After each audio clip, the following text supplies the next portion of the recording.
खुशामदीद कहते हैं। आज हम चैप्टर 2 में सेक्शन 2.6 और ऑनवर्ड्स जो है, जहाँ पे कॉम्प्लेक्स नंबर्स इंट्रोड्यूस कराए गए, उसको डिस्कस करेंगे। सबसे पहले हम डेफिनेशन देखते हैं कॉम्प्लेक्स नंबर्स की।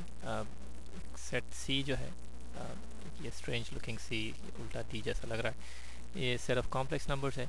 और उसकी डेफिनेशन जो है वो इस तरह से है कि ये जो सेट है ये प्रोडक्ट सेट है रियल नंबर सेट का with itself, so R cross R जो है, सच दैट हर ऑर्डर्ड पेयर जो आप ए बी की फॉर्म में लिख सकते हैं, जहाँ ए और बी दोनों जो हैं वो रियल नंबर्स हैं, तो ये ऑर्डर्ड पेयर जो है ये हमारा एक कॉम्प्लेक्स नंबर है। और this ordered pair A B जो है is a complex number. Okay, हमने अब तक जो है बहुत सारे नंबर्स देखे। उसमें हमने रियल नंबर्स देखे कि जो हम रियल नंबर लाइन के ऊपर एक सिंगल डायमेंशन जो है उसके ऊपर जो है हम प्लॉट कर सकते हैं। ये कॉम्प्लेक्स नंबर्स जो हैं ये बेसिकली एक्सटेंशन है उन्हीं रियल नंबर्स का, लेकिन हम एक्सटेंड करते हैं उसी जो नोशन है नंबर्स की, उसे एक एक्स वाई प्लेन के अंदर। ठीक है, तो इसीलिए हम जो है जो हमारा एक्स वाई प्लेन है उसको कभी कभार कॉम्प्लेक्स प्लेन भी कहते हैं, क्योंकि ये वो प्लेन है कि जहाँ पर हमारे जो पॉइंट्स हैं वो कॉम्प्लेक्स नंबर्स जिस तरह से यहाँ डिफाइन किए गए हैं ऑर्डर्ड पेयर की फॉर्म में, ए बी की फॉर्म में। और आप जो है वो बहुत अरसे से जो है वो नंबर्स अपने प्लॉट कर रहे होंगे ग्राफ पेपर्स के ऊपर, तो आप देख सकते हैं कि एक्स और वाई कोऑर्डिनेट्स जिस तरह से एक पॉइंट के हम प्लॉट करते हैं, यही फॉर्म ऑर्डर्ड पेयर्स की जो है वो हमारे कॉम्प्लेक्स नंबर्स की भी है। तो हम ए बी को जो है एक पॉइंट कंसिडर कर सकते हैं एक्स वाई प्लेन के अंदर, या जिसे हम कॉम्प्लेक्स प्लेन भी कहते हैं। तो यहाँ हमने एक जो है एक छोटा सा ग्राफ पेपर जो है वो ड्रॉ किया हुआ है। एक पेन जो है वो एक ऐसे कलर का ले लेते हैं कि जो इसके ऊपर नज़र आए। तो फर्ज करें कि हमारे पास एक कॉम्प्लेक्स नंबर है 2 3। ठीक है, इस कॉम्प्लेक्स नंबर को और हम इसको लिख सकते हैं वैसे इस तरह से कि बिलोंग्स टू दिस सेट, ये जो है ये सी सेट ऑफ कॉम्प्लेक्स नंबर्स। इसको अगर आप इसको प्लॉट करना चाहें इस कॉम्प्लेक्स प्लेन में या एक्स वाई प्लेन के अंदर, तो हम जो इसका फर्स्ट जो एलिमेंट है इस ऑर्डर पेयर का, ये हमारा एक्स कोऑर्डिनेट है, और ये जो हमारा सेकंड पॉइंट है इसको हम वाई कोऑर्डिनेट कहते हैं।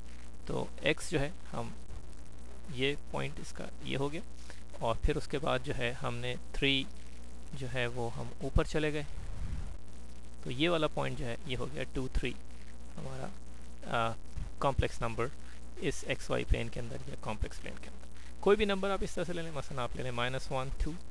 ठीक है जी, तो -1 2 का मतलब हुआ कि एक्स कोऑर्डिनेट जो है वो -1 ये पॉइंट हो गया, 2 जो है ऊपर आप चले गए, और ये वाला पॉइंट जो है ये हो गया आपका कॉम्प्लेक्स नंबर -1 और 2।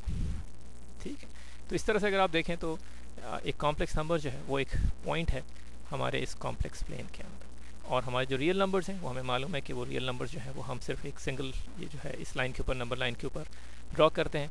कॉम्प्लेक्स नंबर्स जो है वो हम एक प्लेन के अंदर ड्रॉ करते हैं। तो ये एक थोड़ा सा एक यानी इस तरह से आप डिस्टिंग्विश कर सकते हैं रियल नंबर्स को और कॉम्प्लेक्स नंबर्स को। जो इंपॉर्टेंट पॉइंट है नोट करने का वो ये कि हमारा जो कॉम्प्लेक्स नंबर है वो एक कलेक्शन है दो रियल नंबर्स का, यानी उसको अगर ऑर्डर्ड पेयर की फॉर्म में आप लिखें तो पहला एलिमेंट जो है वो भी रियल नंबर होता है, दूसरा जो नंबर है इस ऑर्डर्ड पेयर के अंदर वो भी एक रियल नंबर होना चाहिए अकॉर्डिंग टू आवर डेफिनेशन जो हमारे पास यहाँ पे दी हुई है। चले आगे चलते हैं। एक और फॉर्म जो है जिसको हम एल्जेब्रिक फॉर्म कहते हैं कॉम्प्लेक्स नंबर्स की, वो भी एग्जिस्ट करती है। और हम देखेंगे कि हमारा जो ये ऑर्डर्ड पेयर की फॉर्म है यही जो है इसको हम आसानी के साथ शो कर सकते हैं कि ये हमारी इस एल्जेब्रिक फॉर्म जो है इससे हम उसको डिराइव कर सकते हैं। लेकिन ये कि जब तक हम वहाँ तक पहुँचते हैं उस डेरिवेशन तक हम आपको सिर्फ एक छोटा सा जो है वो यहाँ पर वो ये बताते चले जाते हैं। इसको इसलिए हम बता रहे हैं कि बहुत सारी चीज़ें जो हैं वो इस एल्जेब्रिक फॉर्म के अंदर ज़्यादा आसान है समझना बनस्बत इस ऑर्डर्ड पेयर फॉर्म के अंदर कॉम्प्लेक्स नंबर्स। ठीक है, तो यहाँ पर हमें वही डेफिनेशन दी हुई है for all A be in set of real numbers, यानी ए और बी जो हैं दो नंबर्स हैं कि जो रियल नंबर्स हैं, और उनको अगर हम ऑर्डर्ड पेयर की फॉर्म में लिखें ए बी तो ये हो जाता है हमारा कॉम्प्लेक्स नंबर।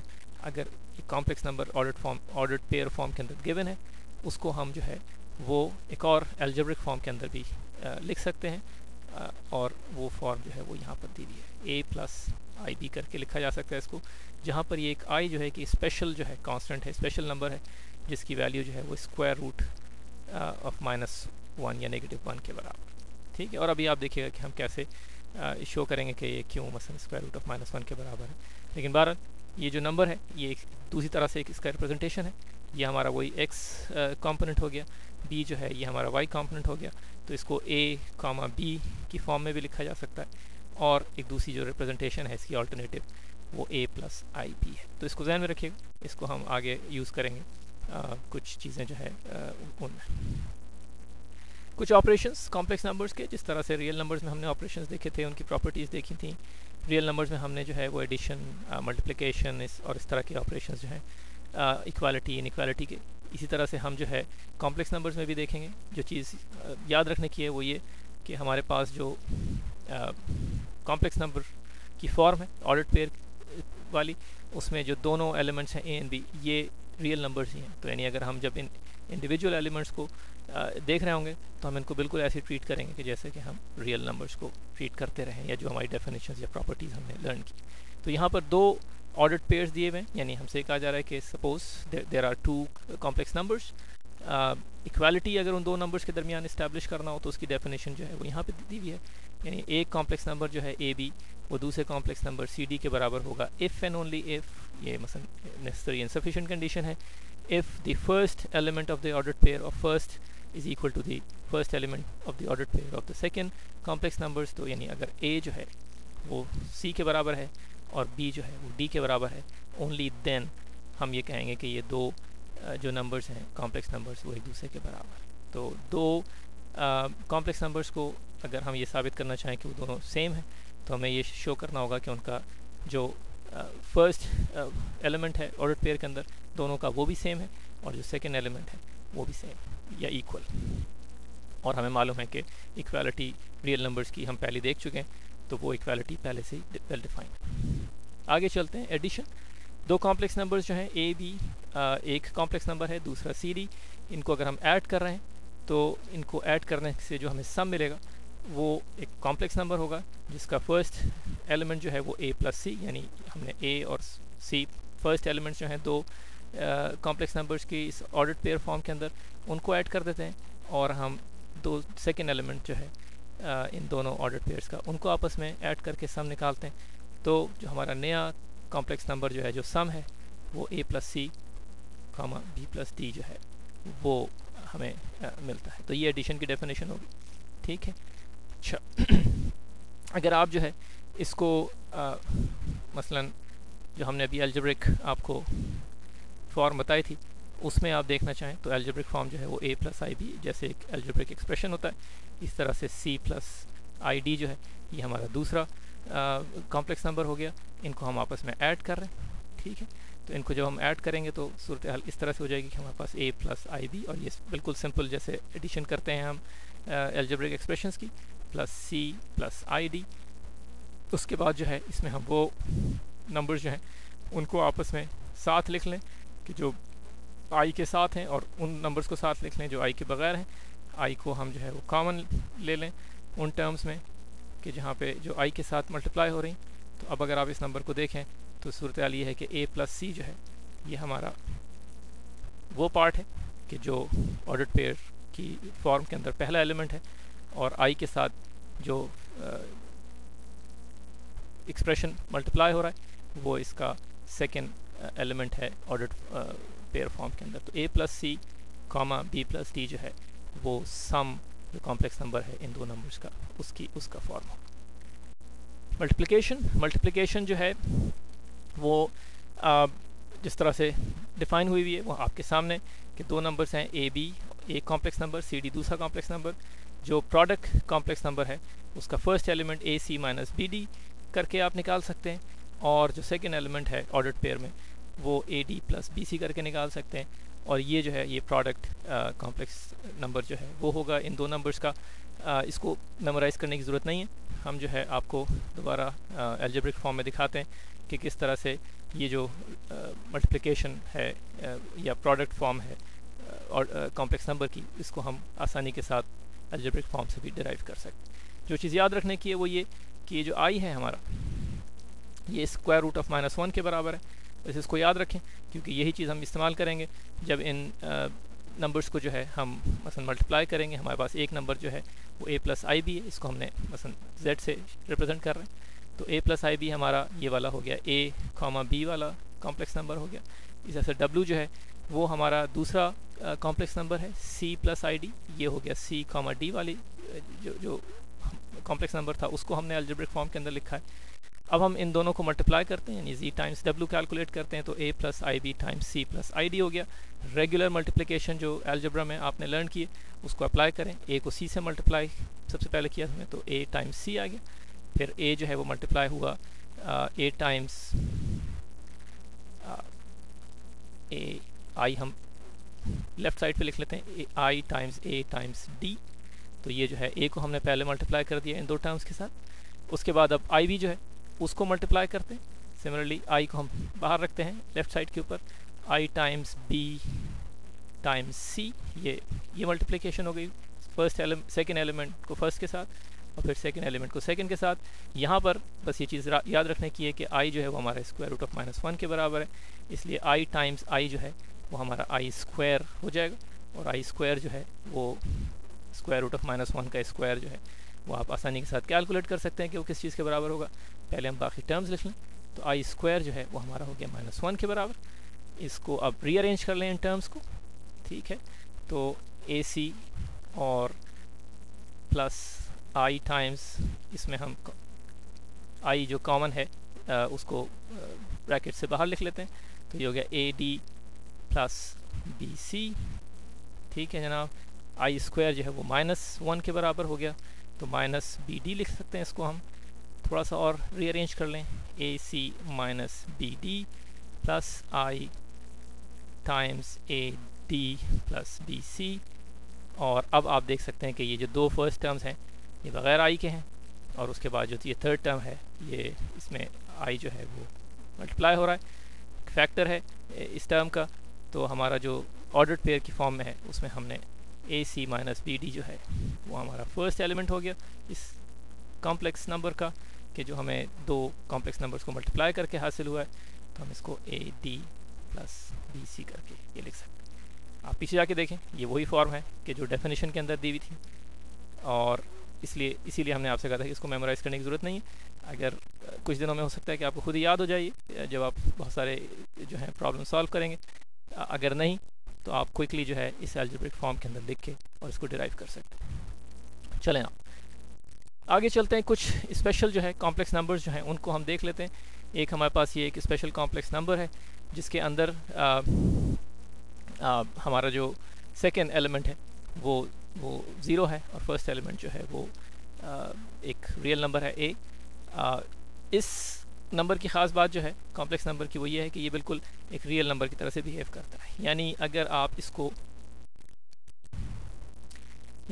इसको जो है फ़र्ज़ करें कि ऐड करें A0 को एक दूसरे नंबर में जिसकी फॉर्म भी ऐसी है, यानी इसका फर्स्ट एलिमेंट जो है वो नॉन ज़ीरो है और सेकंड एलिमेंट जो है 0 है, और हम अपनी जो एडिशन की डेफिनेशन अप्लाई करें कॉम्प्लेक्स नंबर्स के लिए, जो एडिशन की डेफिनेशन अभी हमने देखी थी, तो हम ये देखेंगे कि ये हमें जो नंबर मिलेगा वो A प्लस B 0 की फॉर्म में मिलेगा। ये इसकी भी वही फॉर्म है जहाँ पे फर्स्ट एलिमेंट जो है वो नॉन ज़ीरो है और जो सेकंड एलिमेंट है वो 0 है। तो यानी ऐसा ही लग रहा है कि जैसे दो रियल नंबर्स को आपने ऐड किया और जो उसके नतीजे में सम हासिल हुआ वो भी एक ऐसा नंबर है कि जिसका फर्स्ट एलिमेंट एग्जिस्ट करता है, एक रियल नंबर की फॉर्म है। और मज़ीद देखें इसको, अगर हम जो है मल्टीप्लाई करें इन दो नंबर्स को आपस के अंदर, ठीक है, मसलन A0 टाइम्स B0, और फिर देखें कि जो प्रोडक्ट है उसकी फॉर्म क्या होगी। तो प्रोडक्ट की फॉर्म जो है आप अपना जो हमारा मल्टीप्लिकेशन की डेफिनेशन अभी हमने देखी है वो अप्लाई करें, तो आप देखेंगे कि प्रोडक्ट की फॉर्म जो है वो AB0, यानी दोबारा से हमें एक ऐसा कॉम्प्लेक्स नंबर मिल रहा है कि जिसका फर्स्ट एलिमेंट जो है वो नॉन ज़ीरो है, A टाइम्स B है, और सेकंड एलिमेंट जो है 0 ही। तो ऐसा ही है जैसे कि आपने दो रियल नंबर्स A और B लिए, उनको मल्टीप्लाई किया, और जब आपने मल्टीप्लाई किया तो प्रोडक्ट जो है वो A टाइम्स B की फॉर्म में आपको मिल गई। एक और तीसरी टेस्ट जो है वो और कर लेते हैं इस नंबर के ऊपर। वो टेस्ट ये है कि अगर हम A0 जो है इसको मल्टीप्लाई करें किसी एक रेगुलर कॉम्प्लेक्स नंबर से जिसकी दोनों टर्म्स मौजूद हैं, फर्स्ट और सेकंड CD, तो हमें क्या सूरत हाल मिलती है उसमें। अगर आप इसको अप्लाई करें मल्टीप्लिकेशन की डेफिनेशन, तो आप ये देखेंगे कि आपका जो कॉम्प्लेक्स नंबर मिलेगा आपको इन दोनों को मल्टीप्लाई करने से, उसकी फॉर्म ये होगी कि उसका फर्स्ट एलिमेंट जो है वो A टाइम्स C है, और उसका जो सेकेंड एलिमेंट है वो a टाइम्स d है।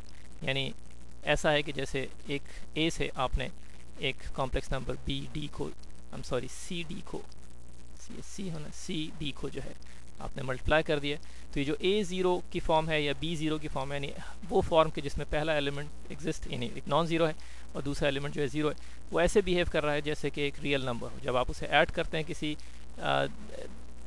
ऐसे नंबर में कि जिसका सेकेंड एलिमेंट जो है वो ज़ीरो है, तो ये दोनों ऐड होके वही फॉर्म जो है यानी a प्लस बी और सेकेंड एलिमेंट ज़ीरो की फॉर्म में देते हैं। जब आप इन्हें मल्टीप्लाई करते हैं तो फर्स्ट एलिमेंट जो है वो प्रोडक्ट होता है और इन दो नंबर्स का, और जो सेकेंड एलिमेंट है ऑर्डर्ड पेयर फॉर्म के अंदर कॉम्प्लेक्स नंबर की वो ज़ीरो होती है। अगर आप इसको a,0 इस कॉम्प्लेक्स नंबर को किसी रेगुलर कॉम्प्लेक्स नंबर से मल्टीप्लाई करते हैं तो उस कॉम्प्लेक्स नंबर की फर्स्ट और सेकेंड टर्म्स जो हैं ऑर्डर्ड पेयर के अंदर वो दोनों जो हैं वो मल्टीप्लाई हो जाती हैं इस नंबर से। तो यानी ऐसा लगता है जैसे कि आप एक स्केलर जो है किसी उससे मल्टीप्लाई कर रहे हैं इस ऑर्डर्ड पेयर को, इस कॉम्प्लेक्स नंबर को। तो a0 जो है ये फॉर ऑल प्रैक्टिकल पर्पसेस ये एक रियल नंबर की तरह से जो है वो हमारे जो हमने ऑपरेशंस जो हैं इनमें जो हमने इस्तेमाल किया। इसीलिए आप ये देखेंगे आगे जाके इसको मज़ीद हम फॉर्मलाइज़ करेंगे कि जब कोई कॉम्प्लेक्स नंबर लिखा जाता है ए बी की फॉर्म में या a प्लस आई बी की फॉर्म में, तो जिसका जो फर्स्ट एलिमेंट है इसको हम इसका रियल नंबर कहते हैं। ठीक है, तो यानी एक कॉम्प्लेक्स नंबर का जो ऑर्डर्ड फॉर्म के अंदर अगर आप उसको लिखें तो जो फर्स्ट एलिमेंट है उस ऑर्डर्ड पेयर का वो रियल नंबर कहलाता है। और उसकी हमने आपको कुछ एग्जांपल दे दी कि क्यों उसको रियल नंबर लोग कहते हैं। एक और स्पेशल कॉम्प्लेक्स नंबर 01 है। इसको ये भी एक स्पेशल तरीके से जो है बिहेव करता है। इसको अगर हम देखें आपके ज़ीरो, इसमें क्या फर्स्ट एलिमेंट ज़ीरो है और जो सेकंड एलिमेंट है वो 1 है। अगर आप जो है वो इस एलिमेंट को 01 के साथ मल्टीप्लाई करें तो आप ये देखेंगे कि, और अपनी मल्टीप्लिकेशन की डेफिनेशन अगर आप अप्लाई करें तो आप देखेंगे कि ये -1 और 0 की फॉर्म के अंदर आपको मिलेगा इसका जो प्रोडक्ट है। -1 0 जो है ये वही फॉर्म है पहली वाली जो हमने अभी ऊपर देखी है जिसमें फर्स्ट एलिमेंट नॉन ज़ीरो है, दूसरा 0 है, और ये जो है ये यानी हमारे रियल नंबर में ये -1 के बराबर है। इन अदर वर्ड्स ये जो हमारे पास 01 एक कॉम्प्लेक्स नंबर है, इसको जब हम मल्टीप्लाई करते हैं उसी के साथ, या फ़र्ज़ करें कि हम इसको a कह लें और ये a स्क्वायर्ड बन जाता है, तो a स्क्वायर्ड जो है वो -1 की सूरत में मिलता है। अभी हमने अपनी एक डेफिनेशन में देखा था कि हम एक सिंबल i या आयोटा जो है वो यूज़ करते हैं, आयोटा ऐसे नंबर के लिए कि जिसका स्क्वायर जो है वो -1 के बराबर है। और हमने अभी यहाँ पे देखा कि हमने एक कॉम्प्लेक्स नंबर उसको जब मल्टीप्लाई किया उसके साथ तो हमें -1 0 के जो एक -1 रियल नंबर के बराबर है, जिसका रियल पार्ट जो है वो -1 है और जो सेकंड पार्ट है वो 0 है। तो हम जो है वो इस 01 को i कह सकते हैं। ठीक है, और यही इसकी डेफिनेशन भी है कि हमारा जो आयोटा है i है जो आपने देखा वो बेसिकली एक ऐसा कॉम्प्लेक्स नंबर है जो जिसका फर्स्ट एलिमेंट जो है वो 0 है और सेकंड एलिमेंट जो है वो 1 है। इसको हम इमेजिनरी इमेजिनरी नंबर भी कहते हैं, इमेजिनरी नंबर भी कहते हैं। उसकी वजह यह है इमेजिनरी नंबर कहने की क्योंकि हमारे सेट ऑफ रियल नंबर्स में कोई ऐसा नंबर एग्जिस्ट नहीं करता कि जिसका अगर स्क्वायर किया जाए, मसलन अगर आप किसी को एक नंबर है जिसका स्क्वायर करें तो आपको -1 मिले। यानी मैं अगर आपसे कहूँ कि मैं आपको एक a स्क्वायर जो है वो -1 के बराबर है, tell me what a is, तो ऐसा कोई रियल नंबर आप जो है वो नहीं ला के दे सकते कि जिसका स्क्वायर करके आप जो है वो -1 आपको मिल जाए। आपको पता है कि जब भी किसी भी नंबर का स्क्वायर होता है तो वो नेगेटिव नंबर नहीं होता इन रियल नंबर्स। तो इसलिए ये जो आयोटा है जिसको 01 करके हम लिखते हैं ये एक इमेजिनरी नंबर है। इसीलिए आप ये देखते हैं कि हमारा जो हमारा जो एक कॉम्प्लेक्स नंबर है a b, उसमें a जो है उसको हम रियल पार्ट कहते हैं या रियल नंबर है ये हो गया हमारा, या रियल पार्ट कह लें इसको, और जो b है इसको इमेजिनरी पार्ट कहते हैं। तो कॉम्प्लेक्स नंबर जो है इस फॉर्म के अंदर ये दो हिस्सों पे मुश्तमिल है। It's compose of 2 things, a real part and an imaginary part. और जो इमेजिनरी पार्ट है वो हमारा जो है वो i टाइम्स एक रियल नंबर, मसलन अगर a b को हम i की फॉर्म में लिखना चाहें तो हम इसको इस तरह से भी लिख सकते हैं कि ये एल्जेब्रिक फॉर्म में a प्लस i b के बराबर है। और अगर आप ये मज़ीद देखना चाहें कि हम कैसे ए बी को इस अलजेब्रिक फॉर्म के अंदर लिखते हैं, यानी एक आर्बिट्ररी चॉइस नहीं थी कि हमने एक ऑर्डर्ड पेयर को ए प्लस आई बी की फॉर्म में लिखा, तो यहाँ पर जो है वो एक छोटी सी जो है वो एक डेरिवेशन है जिसको हम दिखाते हैं आपको कि किस तरह से आपका जो ऑर्डर्ड पेयर ए बी है उसको हम ए प्लस आई बी की फॉर्म में लिख सकते हैं। ए बी हमने अभी आपको बताया कि इसके दो पार्ट्स हैं, एक है रियल पार्ट है और दूसरा जो है वो इमेजिनरी पार्ट है, जिसमें रियल पार्ट के अंदर जो है वो सिर्फ फर्स्ट एलिमेंट एग्जिस्ट करता है, दूसरा ज़ीरो है। इमेजिनरी पार्ट के अंदर फर्स्ट एलिमेंट ज़ीरो है और दूसरा जो है वो एक रियल नंबर है। इसी को हम ए ज़ीरो को जो है हम 0 1 एंड बी ज़ीरो करके लिख सकते हैं। अब फिर और से देखिए ये जो हमने बी ज़ीरो यहाँ पे लिखा है ये फिर एक रियल नंबर है, और अभी हमारी जो यानी हमने डिफाइन जिस तरह से कॉम्प्लेक्स नंबर किया था बिल्कुल कंसिस्टेंट है हमारी अप्रोच। यहाँ पर हमने आपसे कहा कि कोई भी नंबर जो इस फॉर्म में लिखा हो x ज़ीरो करके वो हम रियल नंबर की तरह से जो है वो बिहेव करता है, इसलिए हम इसे रियल नंबर कहते हैं। तो कोई भी कॉम्प्लेक्स नंबर कि जिसका फर्स्ट एलिमेंट जो है या x कंपोनेंट कह लें आप उसका, वो नॉन ज़ीरो है और y जो है कंपोनेंट वो ज़ीरो है, वो it's as good as a real number. ठीक है जनाब। तो हमारा जो है ये ज़ीरो बी जो है इसको हम 0 1 टाइम्स बी ज़ीरो करके भी लिख सकते हैं। आप कॉम्प्लेक्स नंबर्स की मल्टीप्लिकेशन जो है वो अप्लाई करके देखें, आप देखेंगे कि ये ज़ीरो बी आपको जो है मिलेगा जब आप इसको मल्टीप्लाई करेंगे। इसका मतलब ये हुआ कि हम इसको ए ज़ीरो प्लस अभी हमने बताया था कि ये 0 1 जो है ये आई एक सिंबल से रिप्रेजेंट किया जाता है, ठीक है, और इसको हमने बी ज़ीरो करके लिख लिया। हमने अभी आपसे कहा था कि ए ज़ीरो जो है it's like real number A plus i B जो है zero it's like real number B. तो ये हो गई हमारी डेरिवेशन कंप्लीट, यानी ए बी जो है नंबर इस ऑर्डर्ड फॉर्म के अंदर कॉम्प्लेक्स नंबर, उसको इस algebraic representation A plus i B में भी लिखा जा सकता है। यहाँ पर ए जो है ये इसका रियल पार्ट है, ठीक है, और इसका जो आई है ये इमेजिनरी नंबर है, और ये जो बी है ये भी एक रियल नंबर है, लेकिन जब हम आई और बी साथ मिला के लिखते हैं तो ये हमारा इमेजिनरी पार्ट हो जाता है हमारे कॉम्प्लेक्स नंबर का। ठीक है जनाब, दोबारा मिलते हैं। मज़ीद जो है कॉम्प्लेक्स नंबर्स की जो मुख्तलिफ प्रॉपर्टीज़ हैं, उनके ऑपरेशंस हैं, उनको देखते हैं। चाहिए जब तक के लिए खुश रहिए।